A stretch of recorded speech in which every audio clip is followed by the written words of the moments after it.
Então, outro dia, eu estava dando uma olhada na loja local de eletrônicos usados. Estava dando uma olhada na caixa de controles remotos antigos, porque às vezes você encontra coisas estranhas lá. E bem, eu encontrei algo estranho. Este controle remoto parece ir para algo chamado diversão para meninos. Meu menino. Aí vem aquele menino. E aí? É o nome mais bobo que já vi em algo desse tipo. Então eu ia comprá-lo como uma piada só para mostrar aos amigos e rir. Mas então, eu andei pelo lado de trás da mesa e descobri que eles tinham uma diversão de menino. Agora eu gostaria de começar dizendo que eu costumava achar engraçado fazer piada de como as palavras asiáticas eram transliteradas para o inglês de maneiras inesperadas, mas hoje em dia eu acho isso bem sem graça. Muitas vezes você está tirando sarro do nome de alguém, etc. Então eu não faço mais isso tanto. Mas eu não acho que precisamos nos preocupar com isso porque essa coisa tem 6 letras. Isso é uma palavra que criei para descrever toda a lama que você encontra em tipo Amazon, AliExpress, Temu, etc. E que tem nomes completamente sem sentido. Eles têm entre 6 e 8 letras, geralmente. E às vezes parecem palavras. Outras vezes eles são claramente apenas um absurdo total. E não importa, porque eles não foram feitos para significar nada. Essas palavras existem apenas para serem registradas como marcas comerciais. E isso é porque algo como, eu não sei, 1015 anos atrás, a Amazon começou esse programa de registro de marca, onde você obtém benefícios como vendedor se seu produto tiver uma marca registrada no EUA. Agora, obviamente, isso deveria conter a maré de lodo que inundava a Amazon. Mas o que realmente fez, previsivelmente, resultou em uma avalanche de registros automatizados de marcas registradas. Quer dizer, estou assumindo que eles são automatizados. Eu não vi nenhuma prova disso, mas quero dizer, nós realmente achamos que uma pessoa está sentada e inventando esses nomes sem sentido? Quer dizer, por que se preocupar? Nesse ponto, basta ter um script MI que gere sequências aleatórias de letras ou fonemas, e em seguida, envie e-mails simultaneamente para o aspecto, o registro de marca da Amazon e a fábrica que fabrica o produto. Eu ficaria chocado se não funcionasse dessa forma. Então, meu palpite é que ninguém em qualquer que seja essa empresa já viu esse nome. Exceto, talvez, a pessoa que o montou. E, francamente, eles têm sorte que o computador não escolheu palavras piores do chapéu. Quer dizer, isso acontece. Então, além do nome bobo, o que exatamente é essa coisa? Bem, é engraçado. Se você assistiu ao meu último vídeo, Guia de Início Rápido no episódio 2, eu estava apenas brincando sobre como vou aos brechós por aqui, e vejo coisas que parecem laptops, mas na verdade são apenas reprodutores de DVD portátil. Então, sim, é isso que é. E eu não ia comprar no começo, quer dizer, apesar do nome engraçado. Mas então comecei a pensar sobre isso, e percebi que há algumas propriedades sobre isso que o tornam interessante para mim. Para começar, é absolutamente enorme. A maioria dos DVD players portáteis que vejo tem de 6 a 7 polegadas. Algo assim. E eu realmente descobri que até isso é grande. Como os primeiros de 1998, quando os DVD players portáteis ficaram disponíveis pela primeira vez, eles tinham tipo 5 polegadas na parte externa. E então, quando você os abria, a tela acabava tendo tipo 3 ou 4 polegadas de largura. Estou meio surpreso que alguém já tenha assistido a um filme em um desses, mas este tem 15 polegadas. Bem, eu acho que a tela em si pode ter tipo 14. Onde está minha fita métrica? Eu tinha uma fita métrica aqui. Não, isso realmente tem genuinamente 15 polegadas. Então essa é a maior tela que eu já vi em uma dessas coisas. Tipo, para você ter uma ideia, este é um Dell Latitude D620. Um laptop empresarial bem razoável de 2005, 2006. E é meio ofuscado por essa coisa. Sabe de uma coisa? Não é meio que um exagero. Espere. Lá vamos nós. Esta latitude é absolutamente ofuscada por ela. Agora, eu precisava fazer essa comparação?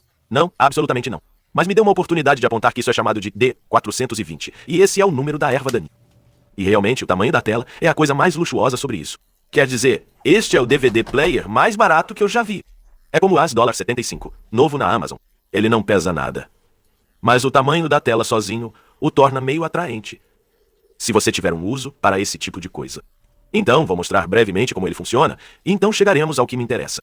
Então, vou conectar isso. Mas ele realmente tem sua própria bateria embutida. E isso é algo que falaremos mais tarde. Mas observe que, embora esteja conectado e recebendo energia, ele não liga porque essa coisa, na verdade, tem um interruptor de energia deslizante físico. Você liga e ele liga, mas se você desliga, ele desliga imediatamente. Isso deveria ser exigido por lei. Então, logo de cara, você notará o problema com essa tela enorme. É brilhante, o que significa que se você estava pensando em usar seu DVD player portátil ao ar livre, não faça isso. Quero dizer, além disso, a visualização fora do eixo é simplesmente atroz. Se não estiver absolutamente centralizado, vertical e horizontalmente, você só terá sangramento horrível e inversão de cores. Este não é um tipo de tela IPS, ok? Se você não estiver sentado no centro dele, é praticamente inútil. Então, as imagens no site do Boyfriend, que mostram a família inteira curtindo, bem, são mentiras. Mas honestamente, se você está apenas pretendendo usar isso sozinho, acho que provavelmente está tudo bem. Parece muito bom quando está, você sabe, em uso. Então, vamos fazer isso. Quando eu gravei esse vídeo pela primeira vez, usei Whisper of the Heart como minha demo e ele foi bloqueado pelo estúdio Ghibli, tipo, em segundos. Então, ao invés de... eu fiz meu próprio DVD. Sinto muito desapontar todos vocês, mas isso não é um anúncio de um lançamento físico. Talvez algum dia. Em 2007, a indústria de computadores teve um problema, ou mais precisamente, eles tiveram 2 deles, mas apenas um foi culpa de outra pessoa, e ambos tiveram o mesmo efeito. E era que os computadores inicializavam muito, muito lentamente. Agora eu deveria dizer que isso parece muito diferente na vida real do que na câmera. Isso é meio que o inferno de tentar demonstrar equipamentos de áudio ou vídeo no YouTube. Por algum motivo, a câmera vê a tela muito mais azul do que realmente é. Tipo, eu simplesmente fui e olhei para a filmagem que fiz. E há apenas uma névoa azul em tudo que não está lá na vida real. Tipo, para os meus olhos isso realmente parece claro, nítido, com cores bastante precisas. Estou perfeitamente bem com isso. Eu assistiria a um filme sobre isso. Ele tem níveis de preto realmente altos. E a câmera também não está mostrando que está super cinza aqui. Mas novamente, isso realmente não me incomoda pessoalmente. Então, eu realmente acho que isso parece perfeitamente bom, desde que você esteja sentado bem no centro da tela. Mas claro, há um problema. Tanto temos Letterboxd quanto Pillarbox. E este é um vídeo 16:9 em uma tela de 69. Então o que está acontecendo aí? Agora eu pensei que os DVDs tinham sua proporção de aspecto codificada diretamente neles. E talvez tenham. Mas se for assim, essa coisa não detecta automaticamente. E você pensaria que haveria um botão para consertar isso rapidamente. Como um botão de aspecto ou proporção. Mas não há um botão de zoom no controle remoto. Mas o que isso faz é apenas ampliar a imagem dentro daquela área cortada. Então isso é inútil. O que você realmente precisa fazer é ir para o menu de configuração. Ir para a tela da TV. Há opções aqui para PanScan e Letterboxd. Não sei o que elas fazem. Elas parecem não fazer nada. Em vez disso, você escolhe Wide e isso a torna alta. Para finalizar, você tem que ir até o painel. Configuração de qualidade. É aqui que você define seu brilho, saturação, etc. Por que você precisaria ajustá-los em um painel que é integrado ao dispositivo é uma incógnita. Eles devem ser calibrados de fábrica. Mas se formos para a proporção de aspecto, definir isso para 16:9, então combinado com a outra configuração, parece como deveria. Então, de qualquer forma, com essa configuração correta, como eu disse, parece muito bom. Eu não me importaria de assistir a um filme sobre isso. Na verdade, parece melhor na vida real do que na câmera.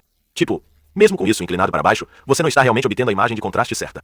É mais do que tolerável se você estiver sentado bem na frente dele. Ok, os alto-falantes, como você ouviu, não são os mais quentes. Eles são meio metálicos e não ficam muito altos, mas são úteis. Agora, é claro, muito do resto disso é incrivelmente barato. E isso leva a alguns problemas engraçados. Por exemplo, você tem o volume para cima e para baixo aqui. Mas o botão M, que você pensaria que seria mudo, é assim que você acessa os controles da tela. Brilho, contraste, etc. Por que você colocaria isso no meio do controle de volume? Eu acho que é porque a pessoa que projetou isso e a pessoa que projetou aquilo nunca conversaram uma com a outra. Também não há botão de pausa de reprodução. Em vez disso, você só precisa apertar o OK no meio do D-pad name. E você notará que isso não faz nada no começo. Mesmo que esteja clicando, não está fazendo nada agora.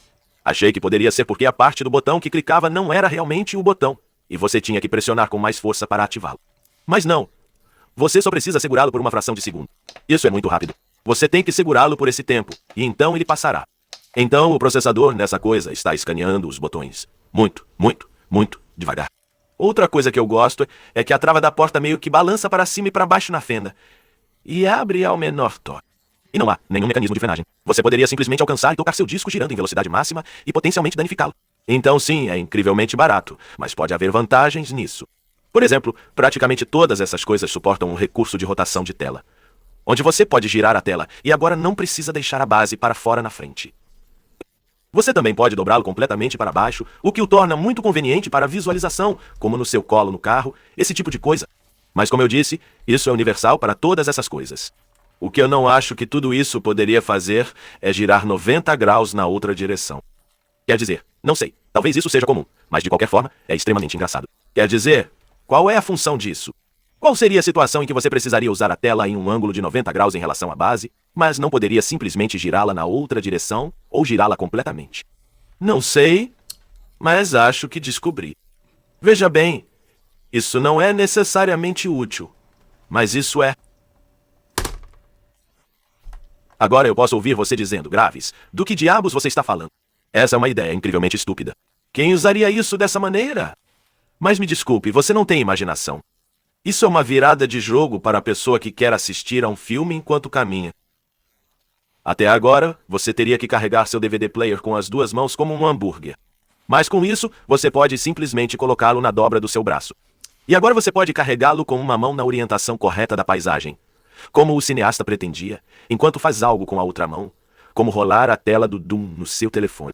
Na verdade, você pode até dobrar a tela para baixo para obter o ângulo de visão ideal. Isso aqui, esse é o futuro do cinema. Então, piadas e piadas à parte, não acho que muita coisa tenha sido pensada. Mas não precisava mesmo, certo? Por $75, não esperamos uma obra-prima.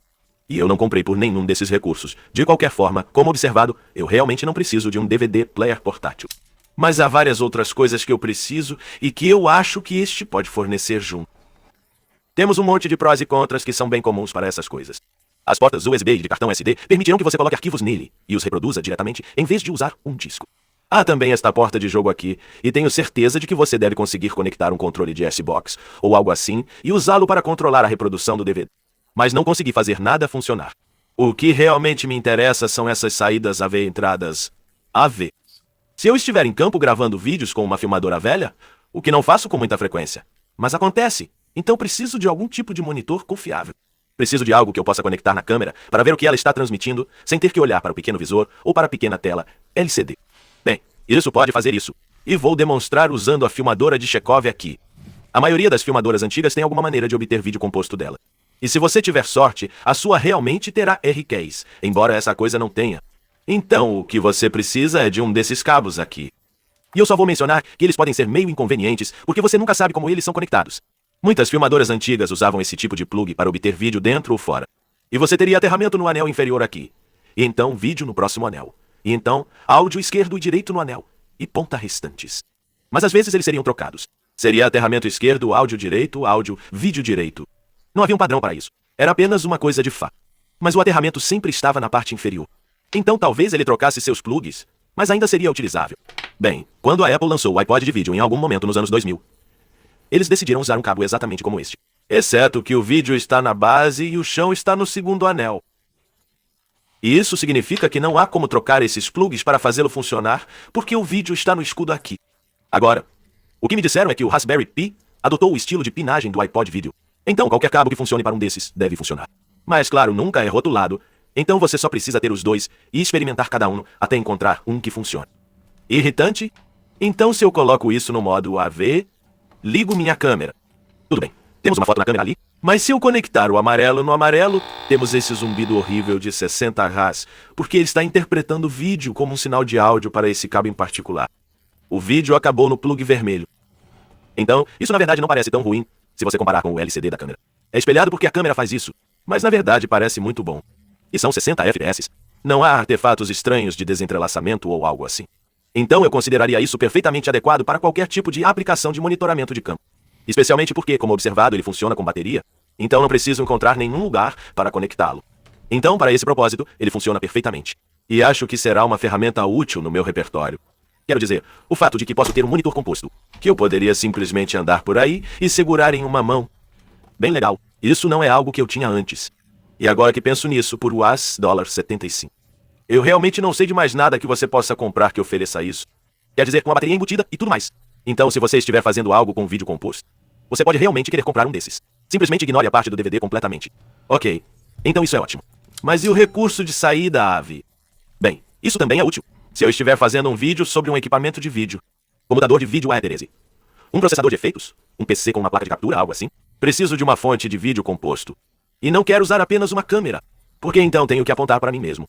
E me preocupar com como isso é enquadrado, e se está em foco e tudo mais. E eu poderia conectar um VCR, mas você sabe, a fita eventualmente vai acabar. E eu não vou perceber isso e rebobinar e apertar play. Então é só ficar sentado ali morto por metade do vídeo. Isso já aconteceu antes. Sem mencionar o fato de que você está colocando horas extras no mecanismo. E isso também é uma droga. Então o que eu realmente quero é uma fonte digital de vídeo analógico. E isso pode fazer isso. Se colocarmos isso na saída AV, e então colocar nossa filmadora no modo VCR. Aí está a imagem.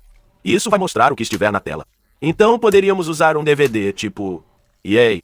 Mas como eu disse, eu preferiria usar uma entrada de estado sólido como um USB ou cartão SD. Então eu tenho um desses aqui.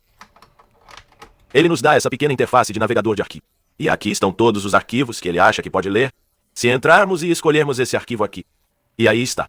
A saída composta parece muito boa. E é um recurso de repetição. Então isso fará exatamente o que eu quero.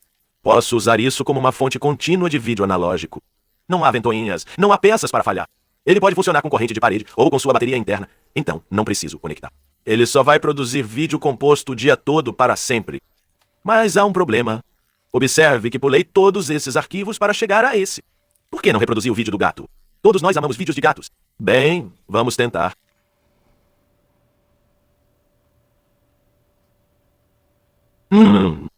A menos que James Burke tenha um gato fursona. Este não é o vídeo que eu pretendia. Eu tenho um gato, eu tenho uma casa AMD, eu tenho um punhado de dólares. E estes são MP4, Movie e eu acho que AVI. E eles são todos H264. E ele simplesmente pulou todos eles e tocou o primeiro, que não tem um ícone de ponto de interrogação. Então, do que se trata tudo isso? Bem, aqui está a coisa. Este é um RIP de vídeo muito antigo que eu mesmo fiz a partir de um DVD que eu tinha. Esta é minha cópia de backup. Este vídeo foi provavelmente codificado em 2004, 2005, quando o codec de vídeo mais popular era o MPEG-4. Mas não estou falando do MP4, o formato de container que ainda usamos hoje. Quero dizer, MPEG-4 Visual, o codec de 1998. Isso foi a última moda por um tempo, até ser substituído pelo H264. Agora, a maioria de nós só conhecia isso pelos nomes WNV ou DivX. E eu imagino que se você tem menos de sei lá, 25 anos, você provavelmente nunca ouviu falar de nenhum dos dois. Isso é bom, porque eles eram péssimos. E mudamos para H264 assim que ele ficou disponível. Praticamente da noite para o dia, tudo mudou para ele. Praticamente todo pedaço de porcaria aleatória do AliExpress consegue reproduzir H264 há mais de 10 anos. O que diz coisas realmente perturbadoras sobre o que pode estar dentro deste dispositivo, se ele não puder. Para implicações mais profundamente perturbadoras, vamos tentar ver uma imagem para que este funcione bem. Quer dizer, não parece muito bom, mas também é uma foto digital muito antiga, então demora apenas um momento para aparecer. Mas você notará que eu apertei pausa imediatamente.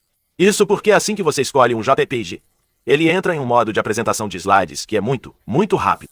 Tipo, ele avança para a próxima imagem em cerca de meio segundo. É inútil. E você pensaria que haveria uma maneira de ajustar isso, mas não há. Eu passei por todo o menu de configuração e não há nada aqui que sequer mencione esse recurso de apresentação de slides. Então isso é bobo e inconveniente. Mas fica muito pior se olharmos para um JPG, que não seja de 1998. Estamos carregando. Ainda estamos carregando. Ainda estamos carregando.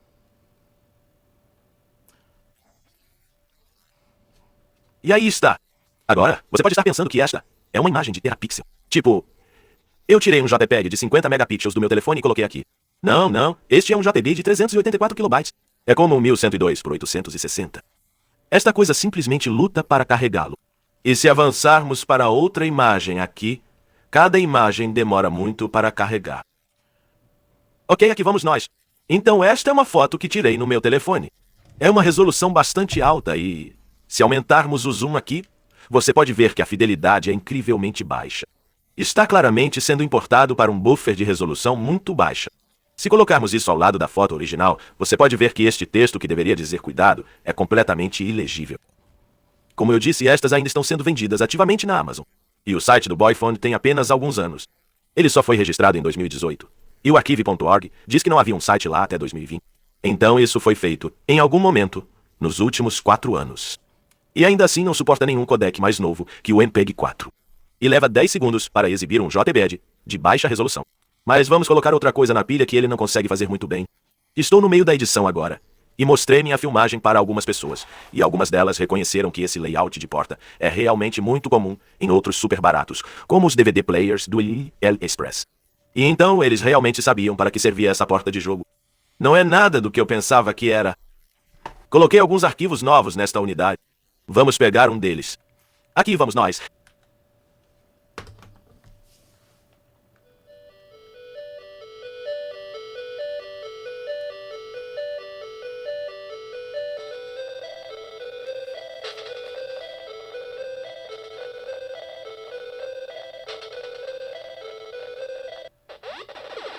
Então sim, provavelmente nem é preciso dizer. Mas aqueles não eram vídeos. Aquelas eram ROMs de NES, e essa coisa não consegue executá-las muito bem. Mesmo que você não seja muito jogador, provavelmente pode dizer que esses jogos não estão rodando tão rápido quanto deveriam. Eles estão obviamente rodando em um emulador que está com muita fome de CPU. Eles parecem completamente impossíveis de jogar. Não que eu possa provar isso, no entanto, porque não tenho um controle que funcione com isso. Eu presumi que essa porta de jogo funcionaria com, você sabe, qualquer controle de jogo USB antigo. Talvez um controle do Xbox 360. Mas tudo que eu conectei lá não funciona. E comecei a pensar que pode ser proprietário. Isso parece meio bobo com um dispositivo genérico de 6 letras, mas me escute. Como eu disse, esta placa controladora de DVD em particular é usada em centenas ou milhares de dispositivos diferentes há muito, muito tempo, como abordaremos no final do vídeo. E eu acho que essa porta não é realmente USB, mas é de fato como um controle de NES ou algo assim. Isso é apenas usar o plug USB porque é conveniente. Porque eu já vi esses reprodutores de DVD com emuladores de NES integrados antes. Eu simplesmente esqueci que os tinha visto, e todos eles usam exatamente o mesmo controle. E é realmente horrível. Na verdade, eu já manuseei um desses antes. Ele tem botões de borracha. É simplesmente horrível. Então, é claro que eu sempre o jogava fora quando encontrava um. E naturalmente eu queria não ter feito isso agora. Não que isso faria alguma diferença, certo? Porque isso é claramente muito lento. Eu não acho que estou perdendo muita coisa. Ok, então ele não reproduz vídeos. Bem, não exibe imagens, bem. Não reproduz videogames, bem. O que ele faz bem, além de reproduzir DVDs, ele consegue pelo menos reproduzir MP3. Embora eu não tenha tido vontade de ir desenterrar alguma música livre de royalties.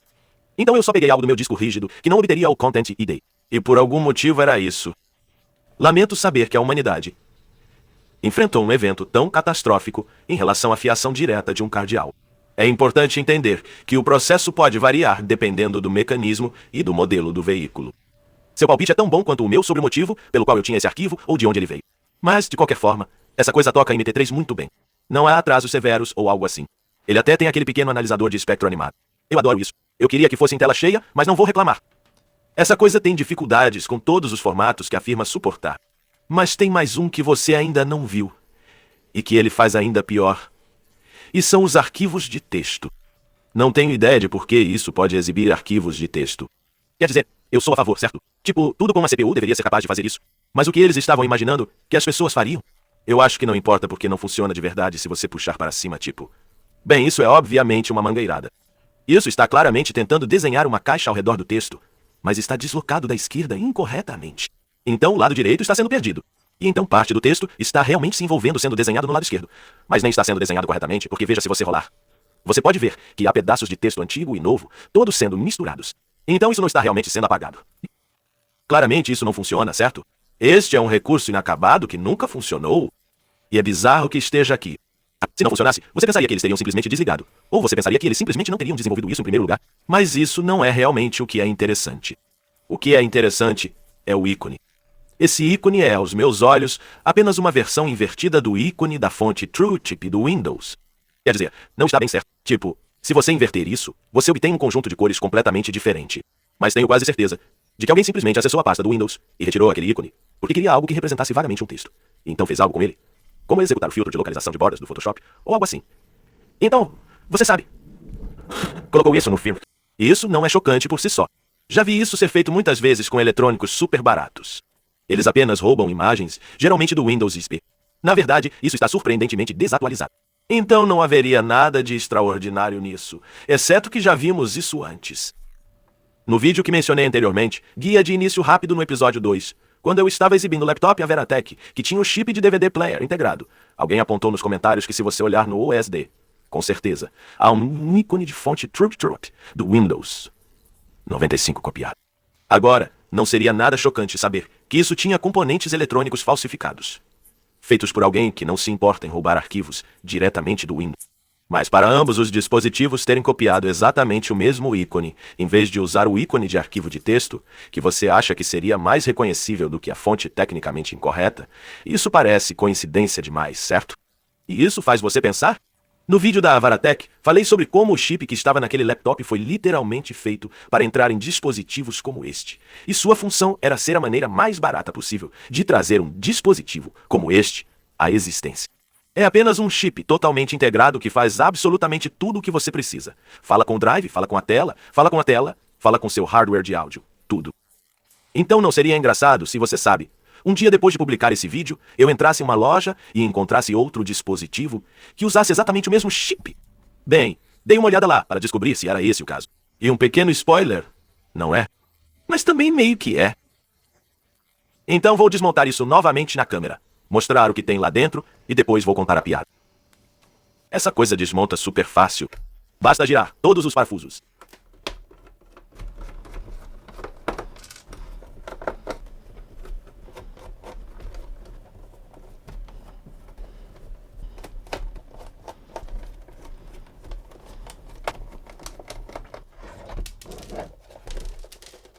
Agora, sem surpresa, esse é o tipo de dispositivo em que se você separar as duas metades sem pensar muito, você pode destruí-lo completamente. Então vamos ter certeza de que não há nenhum disco ali.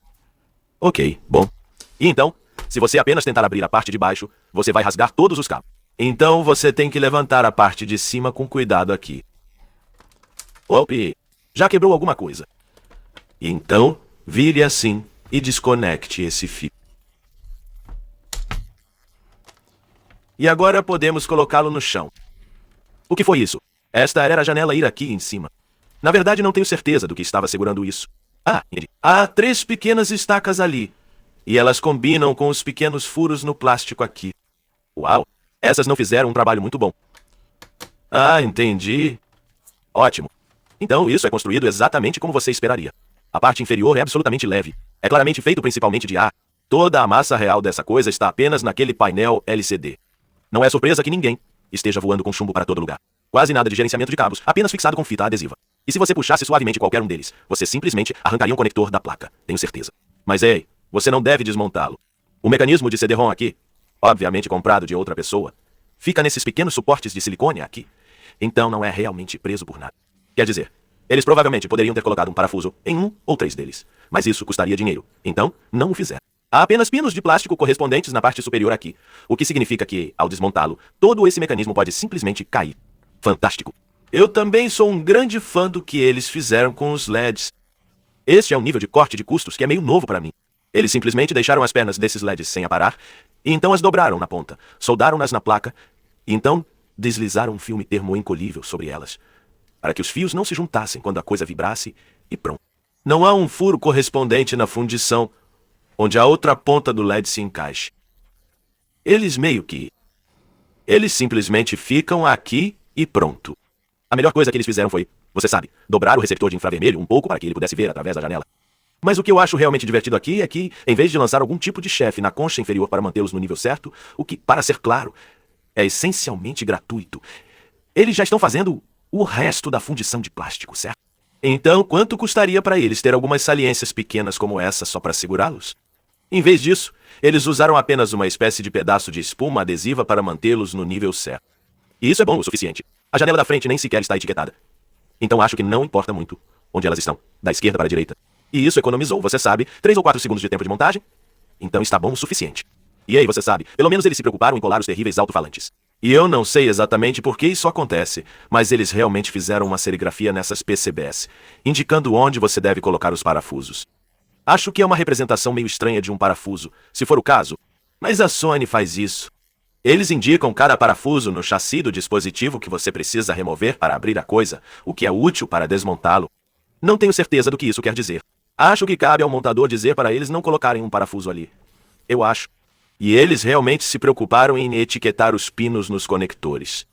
Então sim, um pouco mais de esforço do que você esperaria necessariamente para algo tão barato.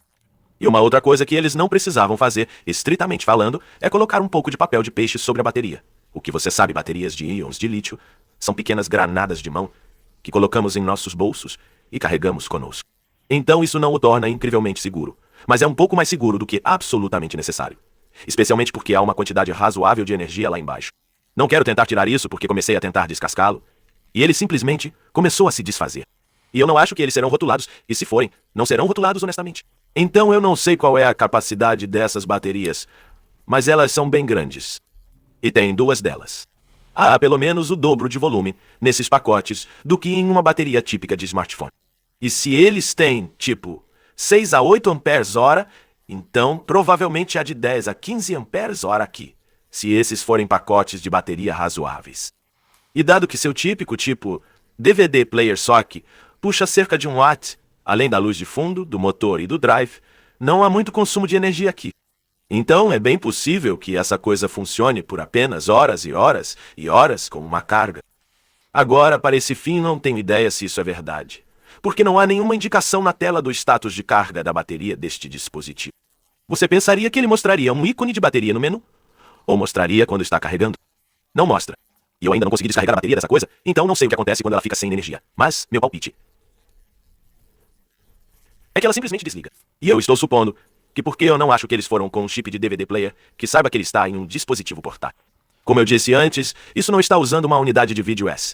Ele tem um MediaTek MT 1389 VDU, um chip completamente diferente de uma empresa completamente diferente. Pelo menos, em teoria, mas voltaremos a isso. É pelo menos o mesmo tipo de coisa.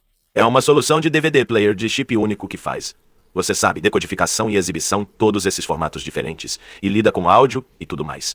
Tudo o que você precisa fazer é dar a ele alguns chips de suporte, e pronto, você tem um DVD player. Agora eu não sei o que o sufixo V do DOS significa. Eu pesquisei isso, e havia um monte de variantes, entre elas uma versão portátil, o NT 1389 PD.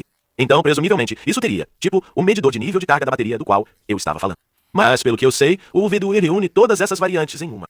Isso não é incomum. Então, talvez isso suporte. Eles simplesmente não se incomodaram em ligá-lo. O que eu posso dizer é que esse chip é potencialmente muito, muito antigo.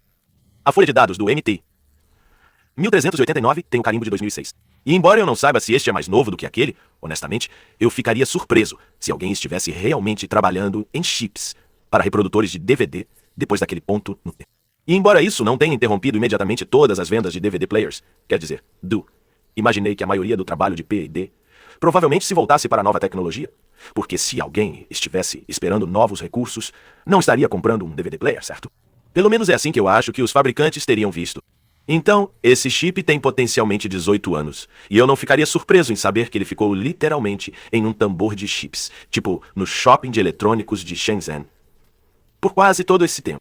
Ou isso, ou ele está em produção contínua há quase 20 anos. Me surpreenderia muito. Então esse chip provavelmente é muito antigo, e isso explicaria por que essa coisa é tão lenta. Ele tem uma CPU lá, e eu não tenho nenhuma especificação sobre ela. A folha de dados não fala sobre isso, realmente de forma alguma, além de sugerir que é um risco de 32 bits. Então é provavelmente um núcleo AR de 2006 que custava, você sabe, alguns centavos na época para fabricar. Eu vou chutar que é como 150 mHz. Algo assim. Muito impressionante para os padrões de qualquer época. Então é obviamente por isso que os menus e o carregamento de imagens e tudo mais são tão lentos. A única parte disso que é eficiente é o material que está sendo descarregado para os núcleos de decodificação dedicados. A folha de dados tem muito orgulho de seus recursos em PEGI 4 e USB 2 e outras tecnologias de ponta, mas não acho que eles tinham um núcleo JEG dedicado lá. Mas e quanto ao modo NAS? Quer dizer, isso também era super lento, mas ele poderia realmente estar rodando no chip MediaTek, como no decodificador de DVD. Bem, eu realmente não tenho nenhuma outra explicação, porque não há nenhum outro lugar onde ele realmente pudesse viver. Tipo, certamente há muitos dispositivos feitos nas últimas 2 décadas que tinham um chip clone do NES, também chamado de Famiclone, enfiado em algum canto. E teoricamente, eles poderiam ter colocado um desses aqui. E então, quando você carrega o marrom, ele simplesmente, tipo, muda a entrada de vídeo para isso, ou algo assim. Bem, eles não fizeram. Quer dizer, você pode dizer que eles não fizeram isso porque ele roda uma porcaria, certo? Se fosse um Famiclone, não seria necessariamente uma simulação perfeita de um NES, mas pelo menos rodaria na velocidade certa. Isso está claramente rodando em um processador em algum lugar. E o único que consigo encontrar está no MediaTek. Eu identifiquei praticamente todos os chips aqui. Esse cara é um amplificador de áudio. Este é um monte de circuitos de energia, incluindo o controlador de carga da bateria, bem ali. Aqui embaixo você tem um driver LBDs, que é para controlar o LCD. Não consigo identificar esse cara sem retirar o adesivo, e eu estava bagunçando tudo tentando fazer isso. Mas tenho certeza pelo contorno e pela posição que é SDRAM, porque o chip MediaTek requer RAM, e não há outros chips aqui que possam fazer isso. Então isso é meio interessante. Eu não entendo nada sobre essas coisas, mas fiquei meio surpreso ao descobrir que este é um controlador de eixo de motor para o mecanismo de DVD-ROM. Eu tinha presumido que tudo seria integrado em um pacote. Sabe, você simplesmente daria a ele, tipo, sinais de energia e controle serial, e ele cuspiria dados, mas aparentemente não. Eu acho que alguns desses fios aqui embaixo devem ir para o eixo do motor, e então ele é controlado por um chip fornecido pelo fornecedor. Isso provavelmente é normal, mas pareceu estranho para mim. E então tem um chip NOR Flash aqui. É provavelmente onde o firmware do MediaTek vive. E é isso. É isso. O dispositivo inteiro é apenas esses chips. Não há mais nada aqui com o processador. Vou virar isso e mostrar a parte de trás da placa. Só para esclarecer, não há nada aqui atrás além de traços e pontos de teste e, na verdade, um monte de rótulos. Mais uma vez, isso está rotulado muito melhor do que eu esperava. Tudo aqui, da entrada DC, o LCD, eu acho. A saída de luz de fundo, a entrada e saída composta. E então um monte de sinais para, eu acho, o DVD-ROM, assim como os pinos de LED. Tudo é rotulado, e presumivelmente os pontos de teste são para testes automatizados, mas os rótulos devem ser para olhos humanos. Certo? Então isso foi realmente projetado com a noção de que uma pessoa pode realmente sentar e tentar solucionar o problema. E isso é meio louco para mim. Você pensaria que esse tipo de placa está sendo produzida aos milhões especificamente para esse tipo de dispositivo. E assim, você sabe, a expectativa é que eles vão testar uma durante a fabricação. Se não funcionar, eles vão simplesmente jogar fora, certo? Quem vai se dar ao trabalho de voltar com um osciloscópio ou um multímetro e cutucar as coisas, certo? Tipo, quando um ser humano coloca a mão nessa coisa, você já perdeu dinheiro com ela. Isso, certo? Então, tenho que presumir que quem projetou esta placa estava realmente tentando fazer, você sabe, um bom trabalho. O que é meio chocante com esse tipo de eletrônica hiperbarata. Mas voltando ao NES por um momento, estou meio curioso sobre como esse emulador foi parar lá, por assim dizer. Não há informações na folha de dados do NT 1389 sobre programá-lo você mesmo, sobre fornecer seu próprio software. Ele mal menciona que há uma CPU. Não há a descrição de suas capacidades. Você sabe, ônibus sem nada. Então parece que talvez essas coisas tenham vindo com firmware e você simplesmente o usou. Então talvez a MediaTek tenha construído esse recurso do NES por si só. Não sei, mas vamos falar sobre a MediaTek firmware por um momento. Voltando ao mistério do ícone da fonte Truth. Existe uma conexão entre essa e MediaTek? Sim, e uma bem estranha. Porque em 2003, a Asus processou por roubar, aparentemente, seu firmware. Não está claro para mim se é apenas como a interface do usuário ou se foi realmente o firmware inteiro, mas suspeito que foi porque eles realmente tiveram sucesso.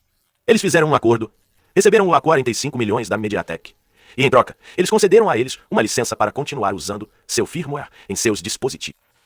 Portanto, parece seguir-se que os chips MediaTek, pelo menos em algum momento, devem ter sido clones da unidade de vídeo, porque estavam usando o firmware da unidade de vídeo. E isso me faz pensar se a AES roubou o ícone da fonte TrueChip para começar, e então a MediaTek roubou deles. Quer dizer, é inteiramente possível que nenhuma das empresas tenha sido responsável. A MediaTek pode não ter desenvolvido a UI final para essa coisa. Talvez quem montou esta placa tenha personalizado o firmware, e foi quando o injetou. E talvez a mesma coisa tenha acontecido com quem comprou o firmware do laptop médio da MSI. Porque tenho certeza de que eles não desenvolveram. Isso ainda pode ser uma coincidência total. Praticamente todo mundo tem esse arquivo escondido no computador. E é muito fácil simplesmente pegá-lo em vez de encontrar uma fonte de imagens legais. Mas ainda assim foi divertido descobrir que essa conexão existia. Quer dizer, não é tão divertido quanto o nome do produto final, mas o que você pode fazer. Então esse é o fim do vídeo. E estou muito feliz, porque foi muito trabalhoso fazer isso. Eu não estava planejando que houvesse uma narrativa real nisso. Eu só achei o nome da coisa engraçado, e a entrada de vídeo era legal, e fiz algumas piadas sobre, tipo, o firmware estranho, e foi isso. E então, tipo, alguns minutos antes de começar a filmar, descobri sobre o negócio de firmware roubado. E pensei, bem, tem que resolver isso. E então, ao longo das filmagens e edições, continuei aprendendo coisas novas sobre isso, e tive que voltar e filmar novas sequências para inserir. E o resultado, para mim, parece apenas uma colcha de retalhos bizarra de clipes desconexos. E espero que não pareça assim para você. Mas espero que você tenha se divertido. E se gostou, seria legal se você pudesse se inscrever para me avisar. Eu não gostei, não estragou tudo tão feio. Mas se você realmente quer me ajudar, então considere me apoiar no Patreon como essas pessoas estão fazendo. Porque sem eles, eu não conseguiria fazer nada disso. Quer dizer, esse é meu trabalho de demo integral. Então, eu não poderia, tipo, você sabe, comprar mantimentos ou colocar gasolina no meu carro ou qualquer coisa. Mas além disso, eu não seria capaz de comprar, você sabe, coisas estranhas como essa. Isso era, tipo, $50. E eu não tinha ideia se haveria algo nisso. Mas felizmente, meus apoiadores depositaram sua fé em mim, para simplesmente comprar coisas e descobrir se há algo a dizer sobre elas. E dá certo com muito mais frequência do que eu esperaria. Então, quero agradecer a todos os meus patrocinadores por acreditarem em mim. Estou incrivelmente grato. E a todos os outros, obrigado por assistir.